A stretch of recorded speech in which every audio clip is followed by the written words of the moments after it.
जगाला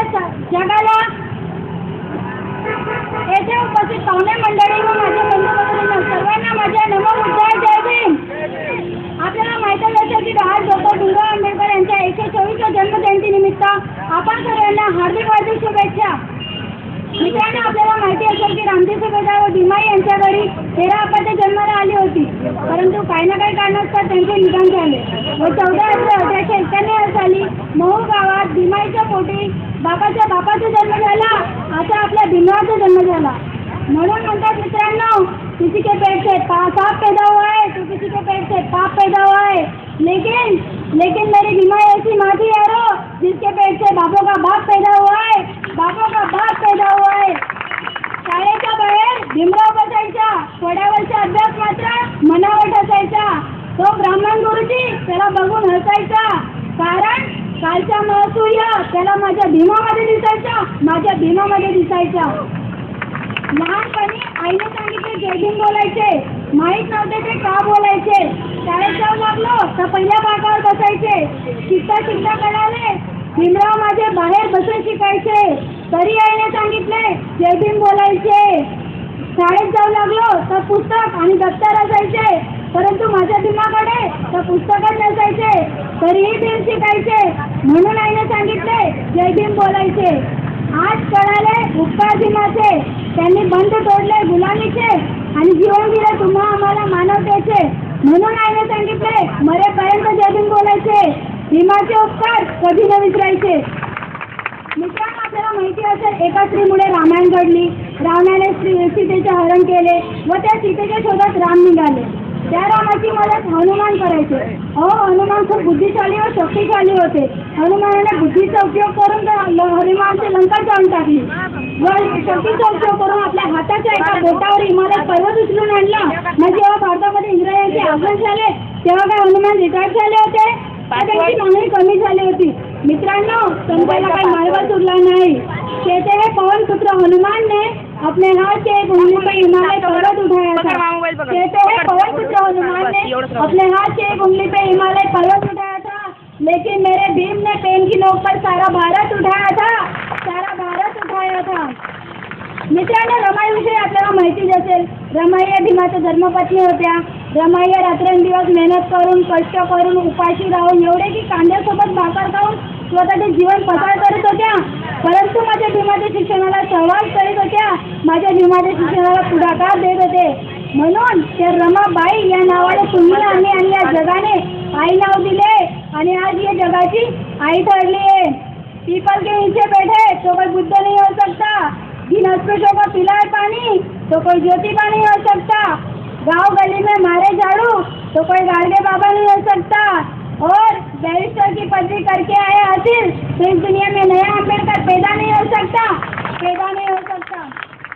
मित्रांनो, आपल्याला माहिती असेल की भीम शिक्षणासाठी विलायतीला गेले होते.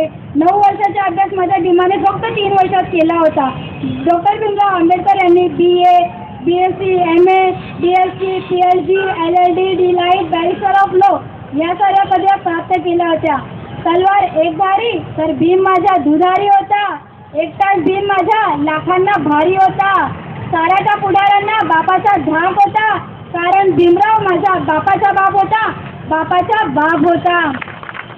मित्रांनो, आपण काही महिन्यापूर्वी वर्तमानपत्रामध्ये वाचलं असेल की आसाराम बापू यांना जेलमध्ये ठेवण्यात आले होते.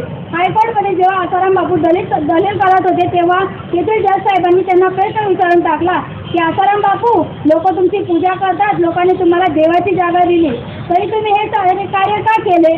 तेव्हा आसाराम बापू उत्तर देत म्हणाले, हे सर्व सोडा जज साहेब, तुम्ही माझ्या प्रश्नाची उत्तरं द्या की आपल्या भारत देशामध्ये 33 कोटी देवांचा वास आहे, तरी या त्यातील आपण एकच देवाची वास करू, ते म्हणजे श्रीकृष्णाने एवढे सारे कांड केले, लफडे केले, तरी तुम्ही त्याला भगवान बनवून दिले आणि मी त्यांच्या रस्त्यावर चालण्याचं थोडंसं काम काय केलं तर तुम्ही मला जेलाच्या मागे टाकून दिलं. एकाच देशामध्ये असा भेदभाव का? तेव्हा जज साहेब खूप प्रेमाने उत्तर देत म्हणाले की आसाराम बापू, भारत देश हा रामायण महाभारत में नहीं, डॉक्टर भीमराव आंबेडकर यांच्या संविधान नाही चालतो, भीमाचे संविधान नाही चालतो. मित्रांनो, आपण ऐकलं असेल की भीमाने पाण्याचा कायदा तोडला. 2 ऑक्टोबर 1903 या साली डॉक्टर भीमराव आंबेडकर यांनी नाशिक येथे सत्याग्रह केला व आपण आम्हाला मानव मातेची भेट मिळवून दिली. आपण अतिशूद्र जातीच्या लोकांना पाणी पिण्याचा हक्क नव्हता, नैसर्गिक या धर्तीवर थुंकण्याचा हक्क नव्हता, चालण्याचा हक्क नव्हता, गळ्यात मडके व पाठीला झाडू होता. या गुलामीतून मुक्ती देणारा दुसरा कोणी नाही, तुमचा आणि माझा भीम होता, डॉक्टर आंबेडकर भीम होता. मित्रांनो, कर गुजर गए वो भीम थे, दुनिया को जगाने वाले भीम थे. हमने तो सिर्फ इतिहास पढ़ा है यारो, इतिहास बनाने वाले भीम थे, इतिहास बनाने वाले भीम थे. लोकांना मान्य नव्हते ते लोकमान्य झाले. हजारो शूद्रांचा आत्मा दुखवणारे महात्मा झाले.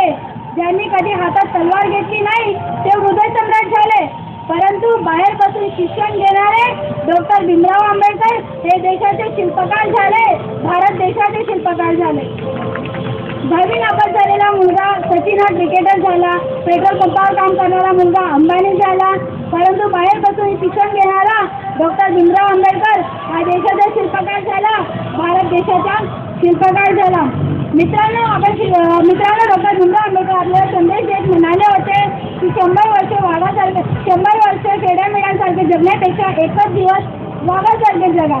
परंतु आपण ज्या दिवशी क्वार्टर पितो त्या दिवशी वाघ होतो आणि बाकीच्या दिवशी तर आपण खेड्याहून बद्दल जीवन जगतो. भीमराव आंबेडकर यांचे असे देखील म्हणणे होते की शिका, संघटित व्हा व संघर्ष करा. परंतु आपण शिकतही नाही, संघटित तर होतच नाही, मग संघर्ष काय माती करणार. मित्रांनो, शिक्षणाची गोष्ट आली तर आपल्याला आठवण येते ज्योतिबा फुले यांची. ज्योतिबा फुले हे साधारण शिक्षक होते, परंतु त्यांनी स्त्री शिक्षणाला मान दिला. रात्रीच्या अंधारामध्ये स्वतःच्या पत्नीला साक्षर केले व जगाची पहिली महिला शिक्षिका ठरल्या, त्या म्हणजे आपल्या सावित्रीबाई. त्यांच्यामुळे स्त्री शिक्षणाला प्रोत्साहन मिळाले व आज उंच जागावर शिक्षित महिला पाहायला मिळतात. की या महिलांनी तर पुरुषांना देखील माघारी घ्यायला लावली. मग आपल्या या शिक्षित भारतामध्ये रेप, बलात्कार सारख्या घटना का घडतात? यासारख्या घटना याच्यासाठी घडतात एका मुलाच्या काही क्षणाच्या हाऊसमुळे.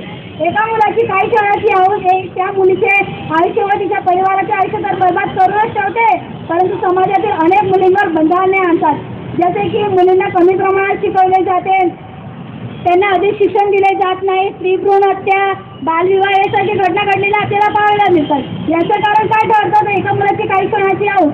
माझा हेतू हा आहे त्या मुलांविषयी की कोणत्याही मुलीकडे पाहण्याआधी आपल्या घरी असलेल्या महिला म्हणजे की आपली आई, आपली पत्नी यांचा विचार नक्कीच पाहिला पाहिजे.